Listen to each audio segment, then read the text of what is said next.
which has been involved in an incident. They've got the car fired up again now. It looks like it might well be some sort of a fuel pump problem. So they've got the boot up, but it's definitely electrical. I heard Mark earlier on saying it's fairly rare that you get a mechanical problem with a Perkins car. I'm sure that this is electrical. Richard, have you been able to put a finger on why these Commodores are suffering the foggy windows? I'd say it's because they're all brand new, and they're just not used to having to run them in these sort of conditions. It's a long time since we've had a wet Bathurst, remember? Yeah. It could be that lack of experience with the car and the conditions, because Bo Seaton, I'm sorry, the Seaton car had the same problem. They were in wiping the windscreen earlier as well. Another car which hasn't been tested in all sorts of weather. See what good use they put gaffer tape to? Yes, travelling, somebody. Staging cruise delight. 100-mile-an-hour tape strapped all over the front of the 35 car. It'll be interesting to see if his steering geometry hasn't been affected by that thing. Looks like he gave something a severe clout there. Meanwhile, back in Larry's car, in the boot of the car.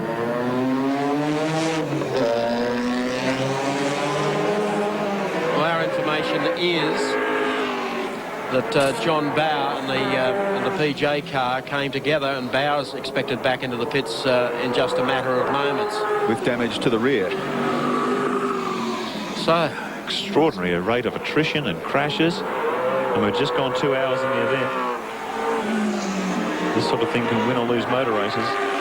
Certainly if the Nissan team continues circulating clean into a set lap time. It's looking tougher than Glenn. Yeah, there he is, still suffering that demisting problem. They're trying to wipe down the inside of the screen. Spraying copious amounts of anti-fog. It doesn't seem to be doing too much. As Neil Crompton now moves to position 2 in the field. So Nissan first and second. John Bower obviously suffering from that little biff he had on Conrod Straight. There's JB. Left rear in tatters. And has he got a guard against the... I think that's just spray, Mike. It's hard to tell, but I think that's just water. Look at these conditions. Disappearing off into the mist. A real cloud has closed down on the top of the mountain. In fact, there's so much spray you can't tell if there's any smoke in there at all. So JB in the Shell Sierra comes across the top of the mountain.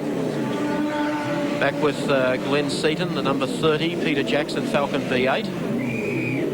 Out he goes again. As we go back to number 17, JB, to see whether or not he is headed for them to take a look at the car. What a pleasant afternoon, hurtling around here with a turbocharged 4 Sierra and trying to keep the thing on the island. We've got a spin, I believe, Michael. Yep, have a look at that on replay. And that, of course, Kevin Waldock. is Kevin Waldock in the playscape, but not play safe. You won't escape that. Yeah, that's not bad, actually. Well, Kevin. Great four-wheel drive. In fact, he just... He's kept the How boot on into earth it. has he done that? He's absolutely... Oh, and well got out. that's a genius effort. Away too. Well And he gets executed. the wave. The playscape Ampol Sierra that John Hewson is masterminding the pit stops. Bit of off-road ability. Now, There's JB. Bow is going very, very slowly on this lap. All that water, and now a bit of sand. It's like a day at the beach there. Apparently the sand goes harder when it gets wet, Mike, which is why people can escape it in these conditions, whereas normally they'd be there for the rest of the day. I think it's very lucky. Good driving there on the part of Kevin Waldock. John Bow staying out there. I don't think maybe he has a lot of damage. That looks superficial, but if he's given it something underneath. I think his only problem is trying to drive a Ford Sierra in the rain, and we'll just listen to how gingerly he applies the power in this car. Yeah. Just listen to the wheels buzzing. You hear that turbo come on like a bomb. Heaps of wheel spin. Not conditions suited to this high boost turbo forward. Thanks to Dunlop, our race cam, we can bring you the pictures out of the Dick Johnson car as JB heads up to Repco.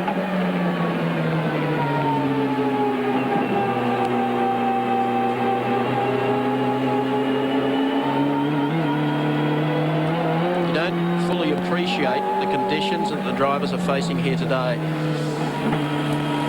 It is just awesome, this racetrack, just to drive around it during the week. And if anyone has the opportunity to do that, and as you remember back to today's very wet race, We now have Steve Harrington back out. They had a problem with either the battery or the pump, according to Alan Horsley here in our race centre. John Bower, by the way, is happy with the way the car is performing. Despite that damage, it's pretty superficial apparently. He's got no intention of coming in at this stage. Harrington guides it through there.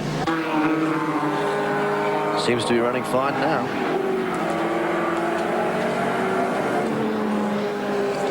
On the baby car class, machines are hanging off to the left. And I think those guys in the Corolla class have done a fabulous job today. There haven't been too many incidents with the faster cars. And Speaking of which, in that category, car 70 leads the way. That's the entry driven by the Bates twins from Canberra. Well, they'd have plenty of experience in these kind of conditions, wouldn't they? yes. Car 74 in the 1600cc class is in second spot, the Peter Verheyen entry, which he shares with Jeffrey Full, the man who's won that category the past 2 years here with other co-drivers. In fact, he drove with Paul Morris to win it last year. Morris now with the B&H team, but his car out of action. And third spot in the 16cc class held down by the Bargwana cousins. These cars, all the cars in that category are Corollas, of course. Yeah, Corollas had the under 1600cc category shot to bits for a while. That's why they call it CC, Corolla category. Very good. Steve Harrington fairly tentative, but the car seems to be on song. Yeah, I'll be interested to know what that little hitch was. Larry and his crew seem to cure it fairly quickly. Richard Hay was saying before, an electrical problem apparently. But this race going topsy-turvy. There's so many pit changes, tyre changes, mechanical problems, crashes, pace car laps. There's so much happening at once. It's quite difficult to keep a finger on exactly what's going on with positions. Stabilising now as the rain comes down even stronger. And no doubt about the sharp end of the field. Nissan 1-2. Now, we have had that confirmed. The problem was definitely a battery problem with the Larry Perkins car. Okay.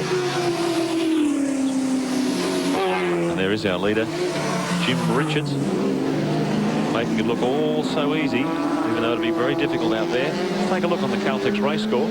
Richards and Scaife, of course, leading this race handsomely from Olafson, Crompton at the wheel at the moment.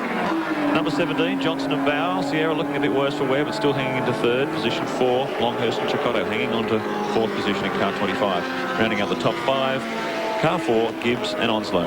Don't go away. We'll be back in just a moment.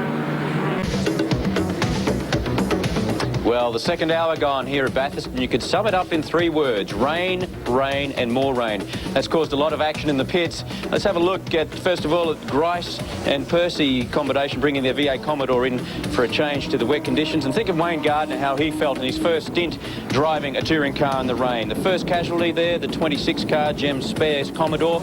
And Mark Scaife, the race leader, came in for a change of driver with Jim Richards.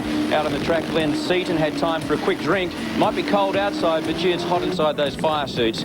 And this, didn't look to be very much in this at all, but Denny Holm in the number 20 BMW careened into the wall there, gradually brought the car to a stop, and that brought out the pace car because they required medical attention there quite urgently. The ambulance brought out for the 1967 Formula One champion. He's been coming here for 10 years now, and that's by far the most unpleasant drive for Denny Holm. And of course, Godzilla, Jim Richards at the wheel, breathing four-wheel drive fire as they race through what has become a fountain on the mountain. Thank you, Cameron Williams, bringing us right up to date there with second hour of the Tooheys 1000 from Mount Panorama at Bathurst. You know, the more we're just looking at the replay there, as Cameron was talking us through that incident with Denny Holm, I'm almost convinced, boys, that after Denny hit the wall initially, he may have jumped on the brakes and looked as though he may have been unconscious then after striking the wall. The car just glided down and washed off its speed and stopped. But, gee, that was a heavy cloud on the wall. So Jim Richards continues on through the spray. This car, out of all the cars in this field, is by far the most comfortable in these difficult conditions. And the beauty of this car is that they can set it up to exactly how they want it for these conditions. All sorts of variations in the torque split from front to rear. They've got some great Yokohama tyres. And as we say that, Bradley Jones, by the look of it, coming in for his pit stop.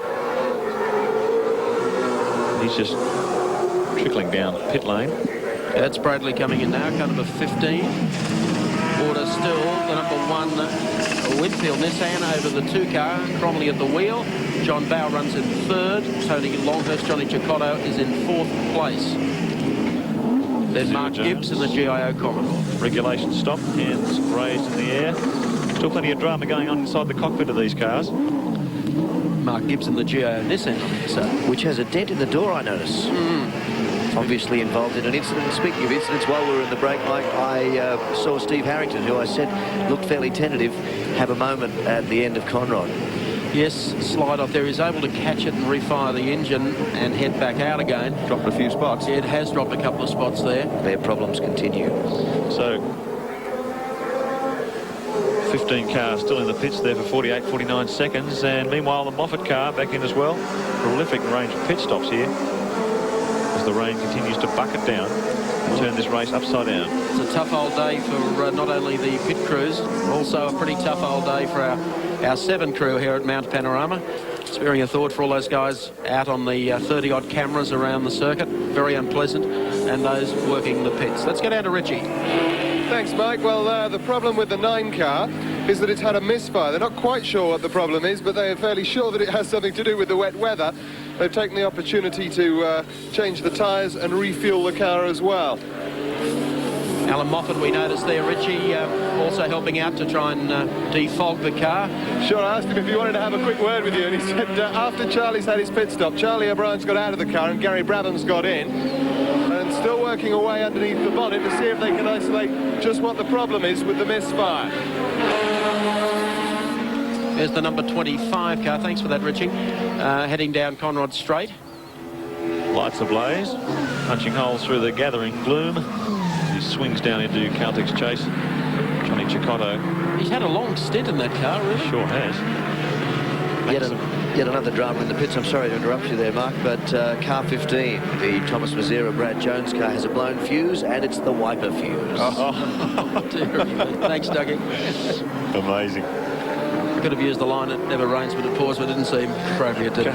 Car 25 still hanging on to 4th position outright. They were drying the electrics in the Moffat car, hopefully trying to cure a mess that they thought it was that simple. Meantime, Johnny Chicotto of Venezuela. Gee, he's broken that loose. Listen to that rev as it heads up the hill. Tony Longhurst has yet to actually put his backside in the B&H car today. No end of courage or experience, Johnny Chicotto. I reckon any guy who can ride a motorcycle 300 kilometres an hour can certainly handle a car all right. He's proved that in his short but very successful touring car career. And whoa, hang on to there, Johnny. Late braking in the wet, the back starts to break away. Chicotto, great car control in very difficult conditions, brings it back into line. And look at the mist up here. I suggest that they all run their headlights on. So Chicotto emerging out of the spray with the back of one of Alan Moffat's Sierras. Look at the cars slipping and sliding for grip as they just gingerly feed the power in. Not well suited to these conditions. That's Gary Brabham, and he hasn't seen, I don't believe. Well, Johnny's got the lights on. Johnny would remember that part of the mountain. So a lot of BMW drivers a few years ago, Dougie. Yes. Because it was Johnny who had the moment in the car this morning. They've obviously rebuilt it. And rebuilt it well. The car's steering well. It's just carving up the Sierra there in this rain.